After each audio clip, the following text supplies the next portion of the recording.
A Snake in the Grass by R.K. Narayan. It was a sunny afternoon. The inmates of the bungalow were at their siesta.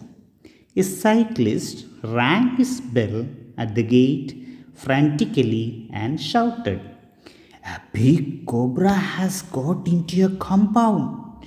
It crossed my wheel." He pointed to its track under the gate and resumed his journey. The family consisted of the mother and her 4 sons. They were greatly agitated to hear the news. So they assembled at the gate. Their old servant Dasa was sleeping in the shed. They shook him out of his sleep and told him about the arrival of the cobra. "There isn't any cobra here," he replied, and tried to dismiss the matter. They swore at him and wanted him to be serious. "The thing is somewhere here.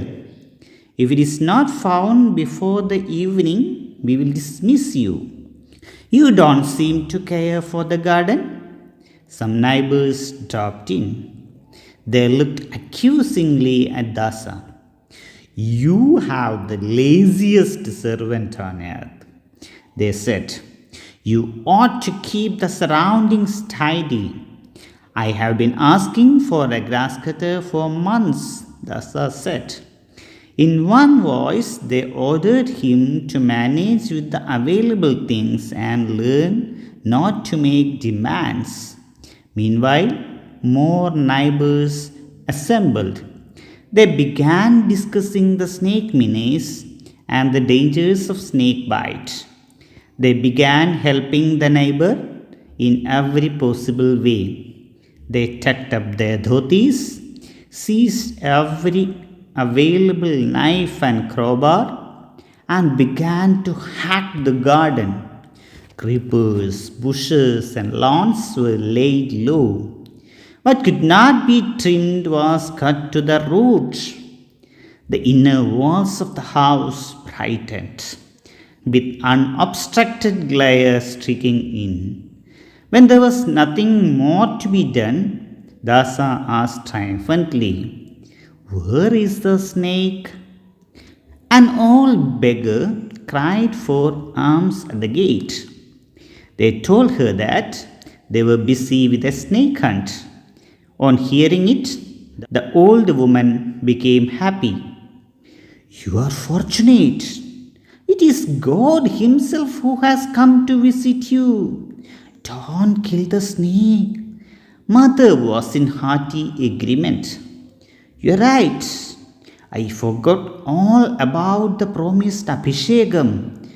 This is the reminder." She gave a coin to the beggar, who promised to send a snake charmer as she went. Presently, an old man appeared at the gate and announced himself as a snake charmer. They gathered around him. He spoke to them of his life and activities and his power over snakes. They asked admiringly, "How do you catch them?" "Thus," he said, pouncing upon an imaginary snake on the ground. They pointed to the direction in which the cobra had gone and asked him to go ahead. He looked helplessly and said, "If you show me the snake, I will catch it at once. Otherwise, what can I do? The moment you see it again, send for me. I live nearby." He gave his name and departed. At 5 in the evening, they threw away their sticks and implements and retired to the veranda to rest. They had turned up every stone in the garden and cut down every grass blade and shrub so that the tiniest insect coming into the garden should have no cover. They were loudly discussing various measures they would take to protect themselves against reptiles in the future.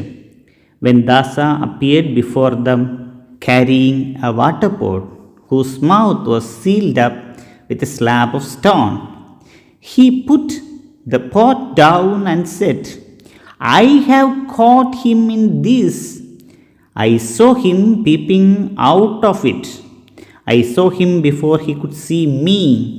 He explained at length the strategy he had employed to catch and seal up the snake in the pot. They stood at a safe distance and gazed on the pot. Dasa had the glow of a champion on his face. "Don't call me an idler hereafter," he said. Mother complimented him on his sharpness and wished she had placed some milk in the pot as a sort of religious duty. He picked up the pot cautiously and walked off, saying that he would leave the pot and its contents with the snake charmer living nearby. He became the hero of the day. They watched him in great admiration and decided to reward him adequately. It was 5 minutes since Dasa had gone when the youngest son cried, "See there!" Out of a hole in the compound wall, a cobra emerged. It glided along towards the gate, paused for a moment to look at the gathering in the veranda. With its hood half raised, it crawled under the gate and disappeared along a drain. When they recovered from the shock, they asked, "Does it mean there are two snakes here?" The college boy murmured, "I wish I had taken the risk and knocked the water pot from Dasa's hand. We might have known what it contained."